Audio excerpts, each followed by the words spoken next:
Individuals throughout history have attempted to shape the world in their own image. In doing so, however, they at least changed it. Hitler tried to carve out a world where the ancient people of Europe were superior, and those who followed a different path, non-existent. Many called him a madman, insanity the source of his actions, but some conclude that his crimes and errors were not due to illness, but that he was a sane individual who thought what he was doing was right, something most didn't believe, or perhaps didn't want to believe. The same could be said for a former human of the post-war American wasteland, a doctor called Richard Moreau, but most commonly known as the Master.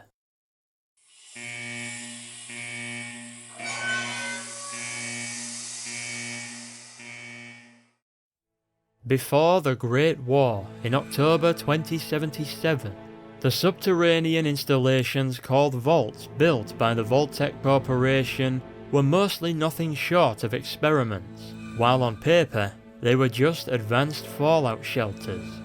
However, there were some of these that were made to public expectations, vaults without an experimental tag attached to them. These installations were called control vaults, and one of them was Vault 8 in western Nevada. Unlike most of the other shelters, Vault 8's story was one of success and normality to an extent. Like most of the others, it was designed to house around 1,000 people, and upon the alarms being raised around the country at the start of the Great War, its selected inhabitants flocked to its door. Unfortunately, as was the case with many of these vaults, not everyone arrived in time, but one of those that did was Richard Moreau.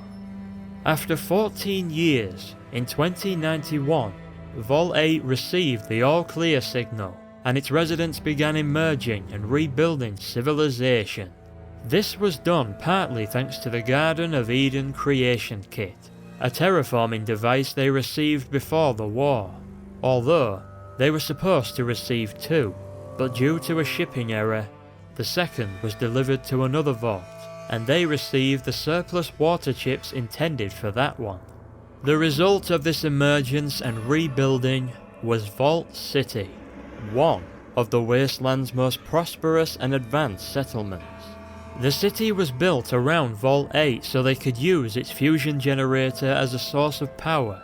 The vault later acted as a medical centre and became used mostly as an information hub and for storage.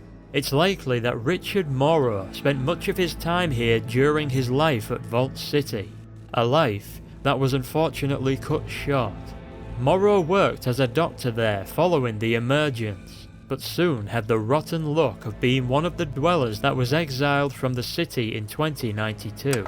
He apparently murdered one of its citizens, though the incident is full of mystery and due to the unpleasant nature of Vault City, is questionable to say the least.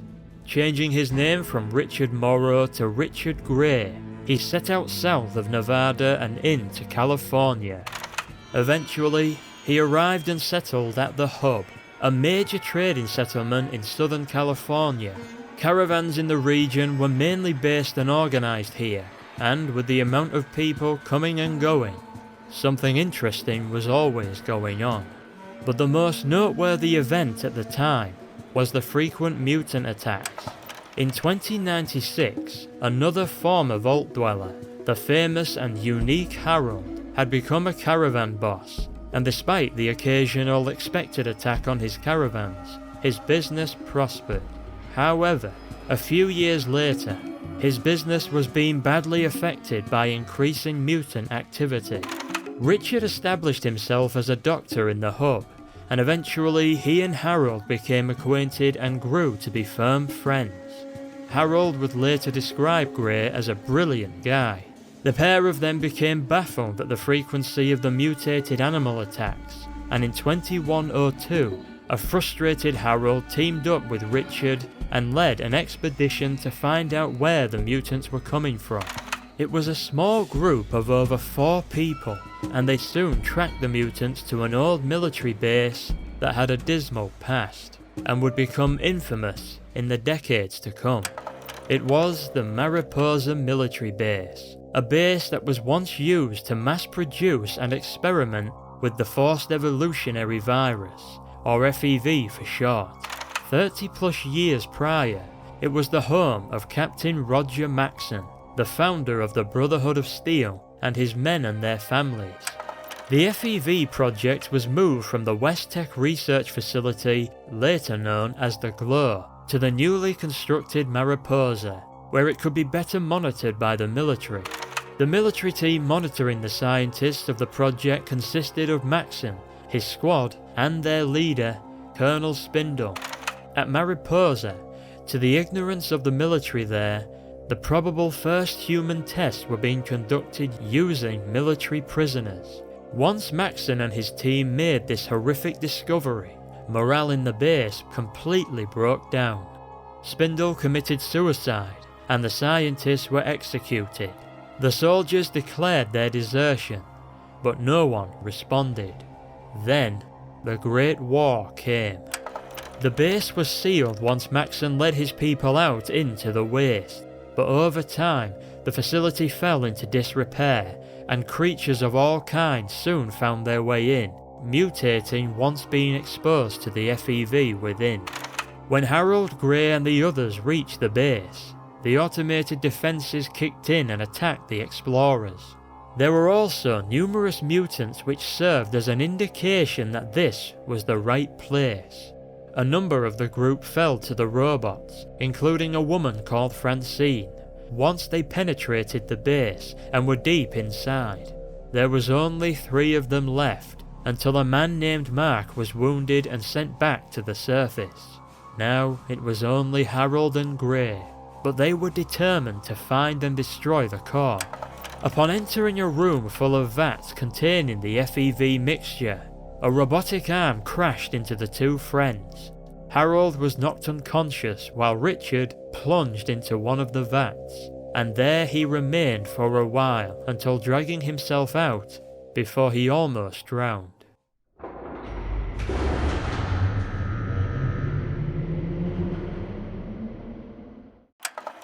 Once escaping the container, he began to suffer from excruciating pain, but no physical side effects appeared just yet. He had no idea how much time had passed, no idea what had happened to Harold, who was brought back to the hub and began mutating, but Richard managed to hack a computer and shut down Mariposa's robots and began recording an audio diary.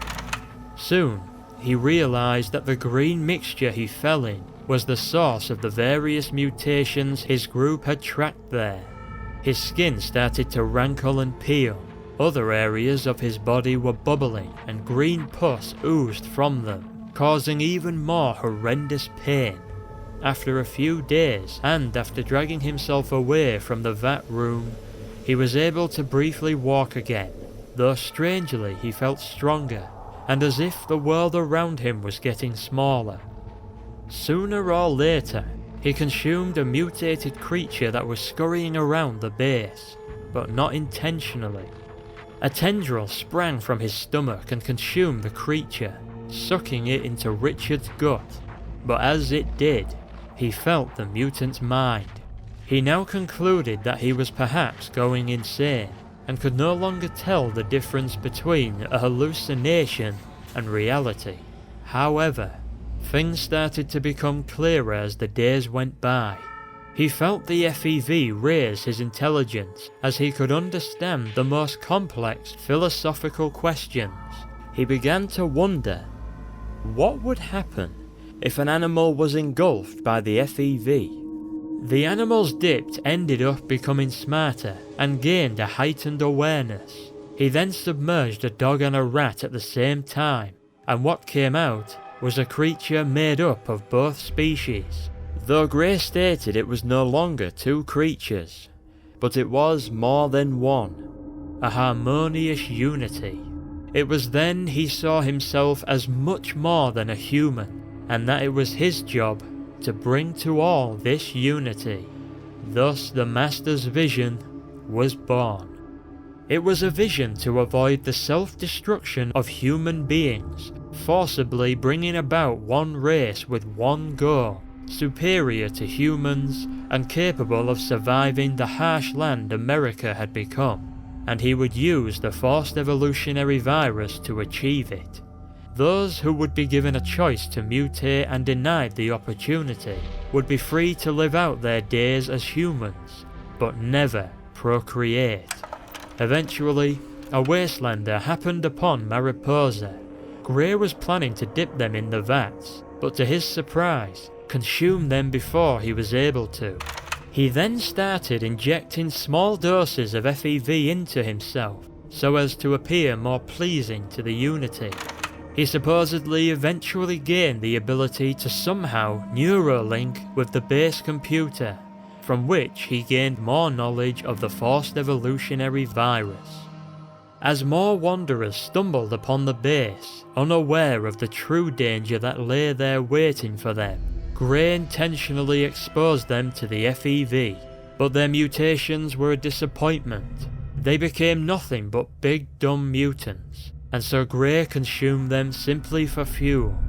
One day, however, in 2103, a wanderer with a low radiation count wandered into Richard's grasp, and because of their low radiation, when exposed to the FEV, they mutated exactly as he wanted. It was more than pleasing to him when he consumed the new mutation and made their mind a part of his own. It was around then that Richard Grey had become the Master, an amorphous and hideous FEV mutant that comprised of numerous creatures and humans, as well as the computers he merged with. He began referencing himself as we, suitable, for now he was effectively an entity, a hive mind with multiple voices. The FEV had allowed him to develop psionic abilities, which he would later use to prey on the fears of others, and generate hallucinations that could break even the strongest of minds. He had a genius-level intellect, and as Richard Grey was already gifted with a silver tongue, he became naturally charismatic, able to persuade others with relative ease. With his twisted idea to unify the wasteland, Grey kept experimenting on humans, eventually perfecting the dipping of them, which led to the creation of the super mutant. He now began building an army that followed his every command, but there were a number of problems.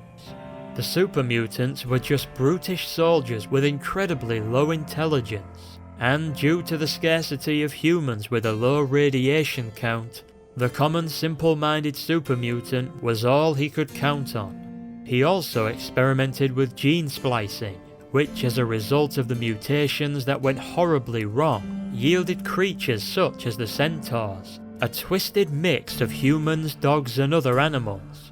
Some had 2 heads, others just 1, but no matter the head count, they were dangerous abominations.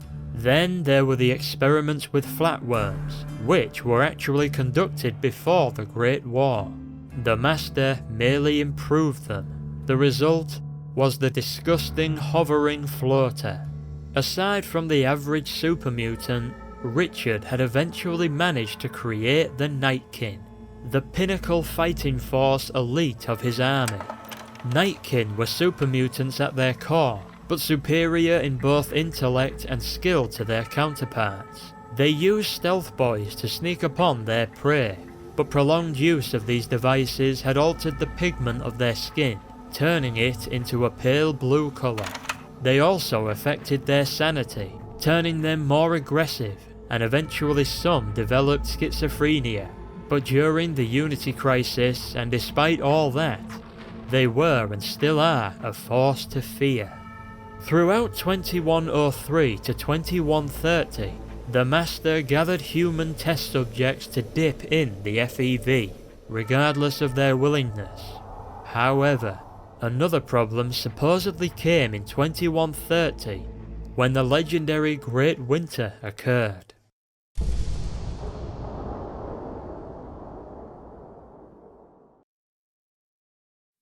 The Great Winter apparently covered the wasteland in snow, and there was a scarcity of humans at this time, which in turn would have made it difficult for the Master to build his army. Unconfirmed sources state that Grey had ordered the abduction of humans from caravans, and no one seemed to think much of this beyond that they were probably attacked by creatures of the wastes, likely a calculated decision on the Master's part. This went on from 2131 to 2135, and in 2137 they say that the Master began to mass produce super mutants, but with only 1 in 6 or 1 in 5 subjects undergoing successful mutation. Despite this, the next 15 years would see the Unity become a powerful military force to be reckoned with, expanding slowly over New California, and like the Institute over in the Commonwealth, striking from the shadows.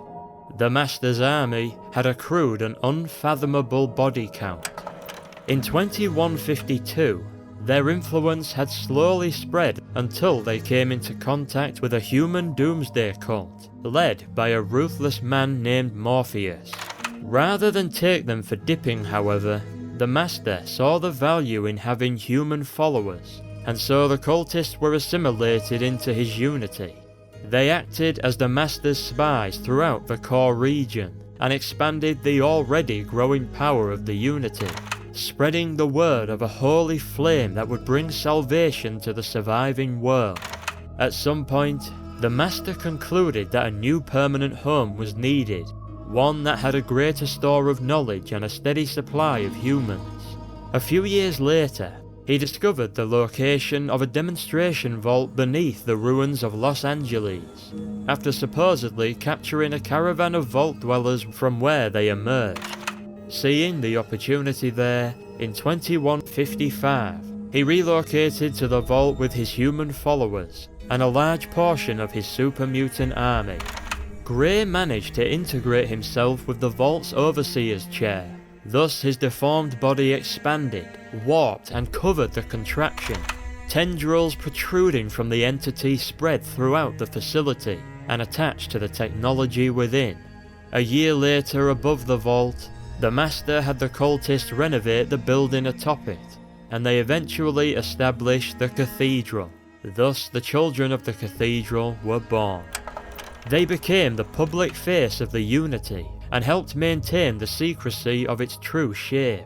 They gathered information, helped find potential converts, and new FEV subjects. Like the Master's army, they too spread across the wasteland, but instead preached the word of the Holy Flame and established clinics and hospitals in various communities, all under the guise of a peaceful altruistic cult, not a spy network secretly preparing the world for the coming of the Unity. Meanwhile, beneath Los Angeles, now known as the Boneyard, Richard Grey plotted his grand scheme of unifying the wasteland and obtaining the most valuable of human beings, vault dwellers. The Los Angeles vault contained a wealth of information that Grey used to his advantage, such as the location of other vaults, particularly that of Vault 12.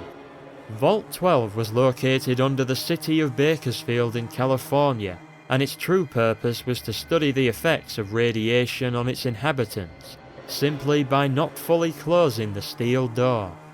As a result, the dwellers there changed into ghouls, some of the very first in the wasteland. Once the dwellers emerged, the ghouls settled in what was left of Bakersfield and established what came to be known as the City of the Dead, Necropolis. Eventually, and apparently, not long after their emergence, leadership of the group was wrested from the overseer by a ghoul named Set. The ghouls mostly kept to themselves, warning wastelanders away and shooting those who crept up on the city at night. Necropolis gained an infamous reputation, and most stayed away, except for the Master's super mutants in 2157. The mutant detachment sent to find Vault 12 and steal away its inhabitants was in for a rude awakening once they arrived. They easily fought their way through some of the ghouls until Set managed to broker a ceasefire, therefore allowing him to inform them that it was the ghouls who were the vault dwellers. Disgruntled at this revelation, a small garrison was set up to ensure Set's cooperation in the years to come, as well as to scoop up any human passerbys. For the next 4 years, the unity slowly expanded as the Master grew his army and sought out untainted humans. Years of dipping various humans and potentially other creatures in the FEV vats had occasionally produced less than ideal but acceptable mutants.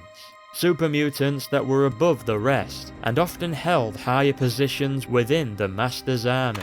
Those such as Vicious, who oversaw the operations center in the Los Angeles Vault, Davidson, a Nightkin who would find himself in the Mojave Desert seeking more stealth boys, and the famous Marcus, the eventual sheriff of Broken Hills and mayor of Jacobstown. However, at some point, the dipping process yielded what was likely the Master's ideal evolution of humans, a highly intelligent and stronger super mutant called the Lieutenant, or simply Lou. Lou was Gray's second in command and quickly became his favourite due to Lou's intelligence and dedication to the Master's vision. The Lieutenant's story is one with next to no knowledge on, but it is likely he was free from radiation, which could have you believe he was from a vault. Lou became the commander of the Mariposa military base and oversaw the dipping process, as well as mutant operations in the surrounding region. Sadistic, self-assured and devoted, he was a valuable addition to the Master's army. But not even Lou could stop an unforeseen threat to Richard's grand plan.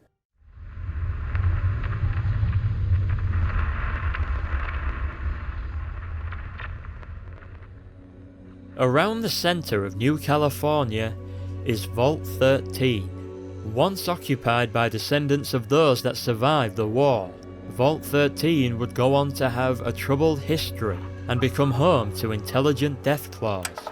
However, before all that, at some point prior to 2161, its water purification chip began to malfunction.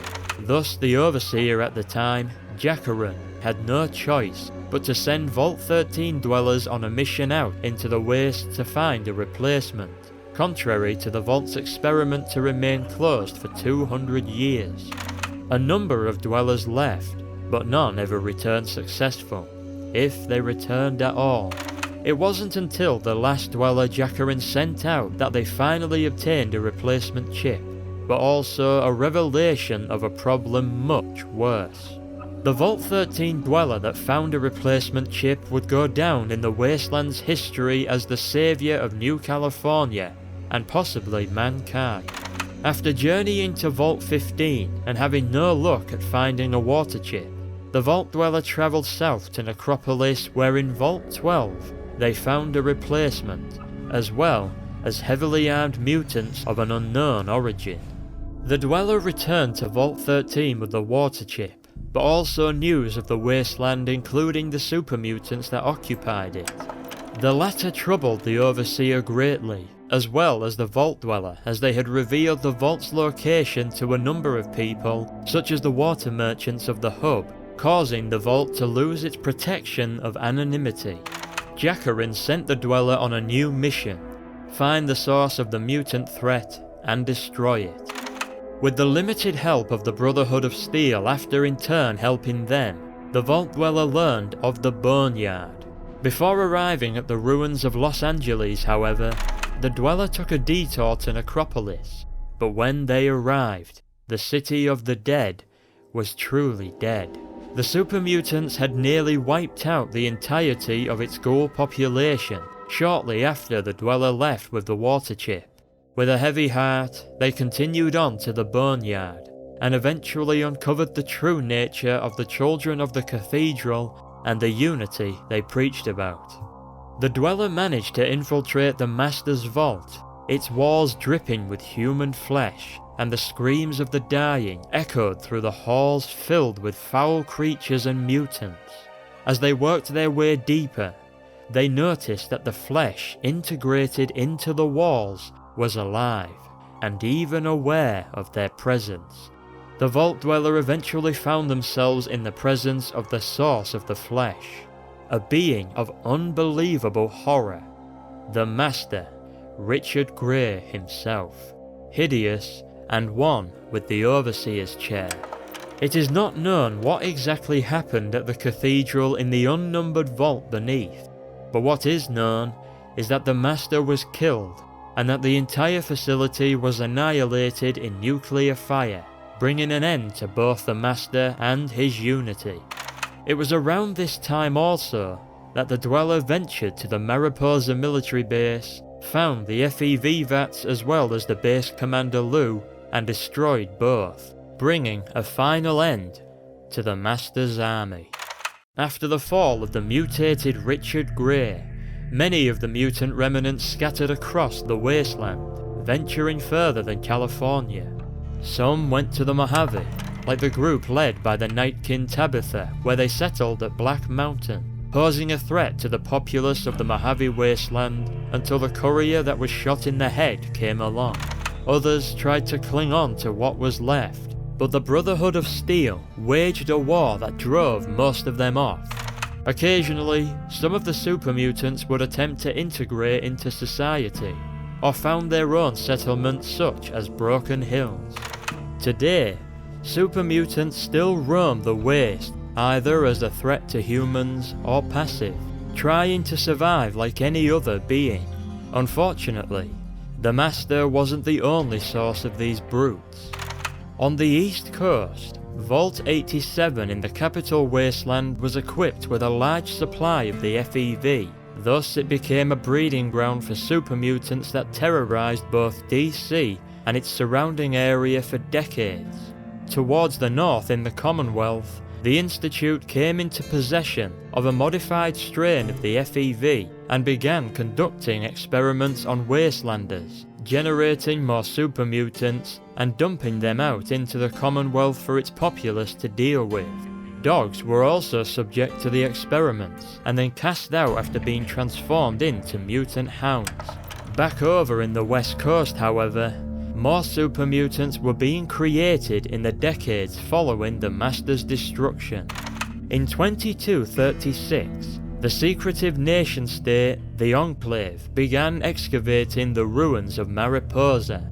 They eventually obtained samples of the FEV that still remained there, and with these samples they soon started to experiment, just like the Master on humans. Although, thanks to the Chosen One, the Vault 13 Dweller's grandchild, the Enclave was stopped, and the terrifying FEV mutant Frank Horrigan was eliminated. You could argue that all this was not the Master's legacy, but the legacy of those before the war who created the forced evolutionary virus. On the other hand, the Master's actions continue to affect the wasteland. Hostile super mutants still pose a threat. The abominations from Grey's gene splicing still roam the wastes, and his vision most likely inspires the actions of a few who still believe something good can come from the FEV, for that is what the Master genuinely thought he was doing, that all of it was right, for the good of mankind and its survival. In theory, super mutants are best equipped to deal with the radioactive world full of deadly creatures. Their strength allows them to better deal with the latter, and their immunity to radiation to potentially thrive with the former. Perhaps Richard could have been right in that had all humans been of a one single race, the differences that brought about the nuclear devastation in the first place could be non-existent. However, the one major flaw in the Master's plan was that super mutants are sterile, ultimately resulting in his grand vision being failed right from the beginning. It's possible that the Vault Dweller uncovered this and used it to their advantage. Richard Grey, the Master, the entity that it was in the end another figure in history that simply thought what they were doing was right, that what was done was necessary for progress and peace. yet didn't see the flaws and madness in their actions.